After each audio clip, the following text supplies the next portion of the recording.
नहमदुहु व नसल्ली अला रसूलिहिल करीम अम्मा बाद औज़ु बिल्लाहि मिनश शैतानिर रजीम मिन हम्ज़िहि व नफ़्ख़िहि व नफ़्सिहि।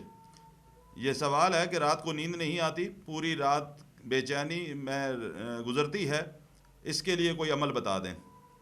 रसूलुल्लाह सल्लल्लाहु अलैहि वसल्लम के फ़रामीन की रोशनी में रात को सोने से पहले तमाम मसनून अज़कार करने की आदत डालें।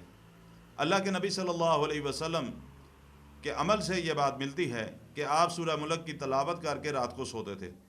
सूरह मुल्क कुरान की वो सूरा है कि इंसान होने के नाते हमसे जो कमियां कोताहियां सरजद होती हैं, अल्लाह के नबी अलैहिस्सलातु वस्सलाम के फरमान के मुताबिक कब्र के अंदर अगर कोई आजमाइश आती है तो ये सूरत अल्लाह के सामने ढाल बनेगी कि अल्लाह, ये दुनिया में ये जो शख्स है ये मुझे तलावत किया करता था, मुझे पढ़ा करता था, इसका मामूल था रोज़ाना रात सोने से पहले मेरी तलावत करता था।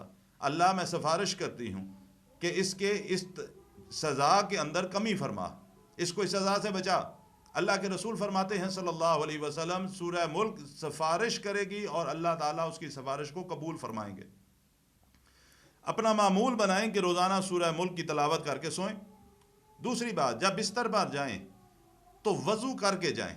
बिस्तर पर जाने के बाद अगर वज़ू नहीं रहता तो दोबारा करने की ज़रूरत नहीं।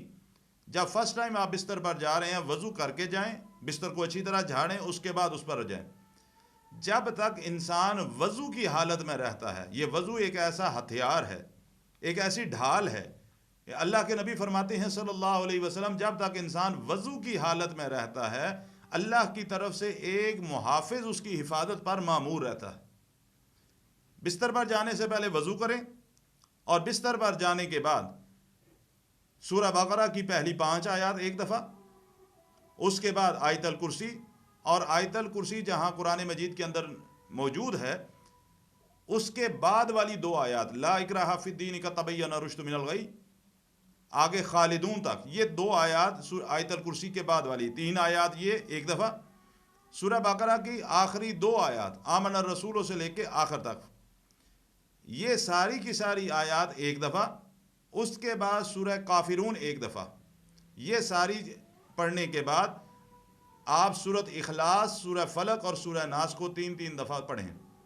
और इनके पढ़ने का तरीका जो हदीस के अंदर आता है कि आप अलैहिस्सलातु वस्सलाम सूरत इखलास, सूरत फलक और सूरह नास को एक दफ़ा पढ़ते, पढ़ने के बाद अपने दोनों हाथों पे थुतकारते, हाथ आपस में मल कर अपने पूरे जिस्म पर हाथ फेरते।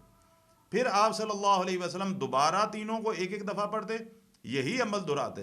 फिर तीसरी दफ़ा आप सल्लल्लाहु अलैहि वसल्लम इन तीनों सूरह मुबारका को एक एक दफ़ा पढ़ने के बाद दोनों हाथों को पर थुतकारते, आपस में मलने के बाद पूरे जिस्म पर जहाँ तक आपका हाथ पहुँच सकता है पूरे जिस्म पर आप हाथ फेरें। ये अपने आप को, खुद को अपने जिस्म पर दम करने का तरीका अल्लाह के रसूल सल्लल्लाहु अलैहि वसल्लम से साबित है। ये अमल करने के बाद दाएं करवट होकर जो है आप लेटें और सोने की दुआ पढ़ लें। अल्लाह के फजल से इंशाअल्लाह ताला आपको इंतहाई आराम और सुकून वाली नींद अल्लाह अता फरमाएगा। अल्लाह ताला सुन्नत के मुताबिक आमाल करने की तौफीक अता फरमाए।